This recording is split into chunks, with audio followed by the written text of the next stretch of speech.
sahada yaptığımız çalışmalar neticesinde özellikle idareci kardeşlerimizin okulların temizlik ve hijyeni ile ilgili çok ciddi manada sıkıntı yaşadıklarını dile getirdiler.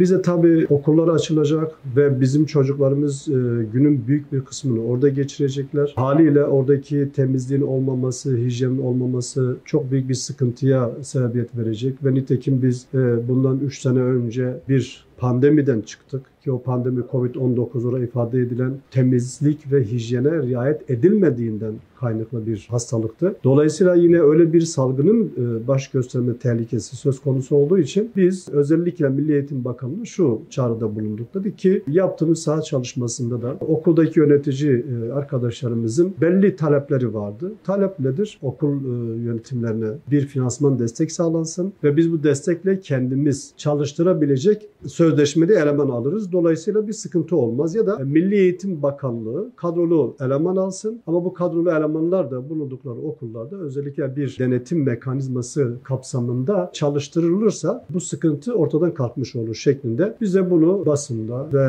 bizim parti olarak haftalık gündem değerlendirmesinde dile getirdik. Ve dün itibariyle de Milli Eğitim Bakanlığı bizim bu çağrımıza kulak verdi. Bununla ilgili bir karar aldılar ve en kısa süre içerisinde okullarda temizlik işini yürütecek eleman alımına gidilecek. 30.000 kadrolu eleman alınacak. Parti olarak biz memleketin her meselesini Allah'ın izniyle dile getireceğiz ve bu konuda üzerimize düşen neyse sürekli gündem yapmaya çalışacağız. Yanı sıra yine daha önceki haftalarda bizim haftalık gündem değerlendirmesinde özellikle okullarda belli öğretmenlerin çocukların daha iyi bir eğitim, daha iyi bir bilgi alabilmeleri açısından kaynak temini konusunda belli zorlamalara gidildiği ortaya çıktı. Ve biz tabii ki hani bunun gerçekten de bir ihtiyaç olup olmadığı konusunda yine yaptığımız saha çalışmasında, saha araştırmasında şunu gördük. Evet gerçekten de bazı öğrencilerimizin yardımcı kaynağı ihtiyaç var. Çünkü okulun ücretsiz olarak verdiği kaynağın dışında bir de ilave kaynak yani yardımcı kaynak diye ifade ettiğimiz kaynaklar söz konusu.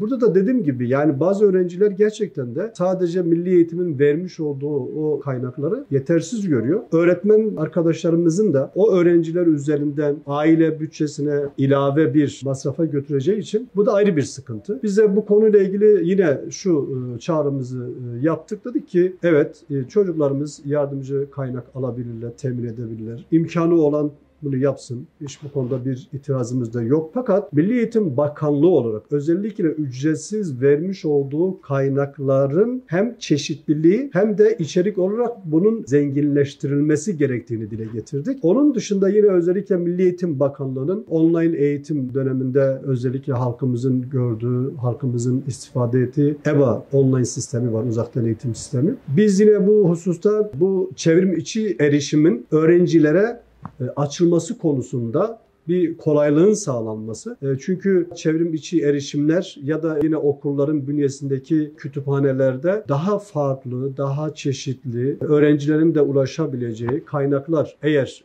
temin edilirse en azından o sıkıntı da oradan kalkmış olacak. Dolayısıyla biz o çağrımızı dile getirdik. Bugün aynı şekilde tekrarlıyoruz. Diyoruz ki bir, milli eğitimin şu anda ücretsiz olarak dağıttığı kaynakların hem çeşitliliği hem de içerik olarak zenginliği olsun. İki, diyoruz ki milli eğitimin bünyesinde okulların bünyesinde bulunan kütüphanelerde öğrencilerimizin rahat bir şekilde istifade edebileceği kaynaklar temin edilsin. 3. Diyoruz ki öğrencilerimizin özellikle çevrim içi erişimlerde, platformlarında Milli Eğitim Bakanlığı'nın gözetiminde öğrencilerimize daha rahat bir şekilde kaynak temini konusunda bir kolaylık sağlansa, çocuklarımız o çevrim içi erişimden istedikleri kaynaklara ulaşabilirlerse en azından bu sorun da bu şekilde çözülmüş olur diye düşünüyoruz. 7 Ekim 2023 tarihinden itibaren Aksa Tufanı biliyorsunuz başladı ve biz parti olarak Aksa Tufanı ile birlikte özellikle işgalci İsrail'in bütün dünyada tüm ürünlerine boykot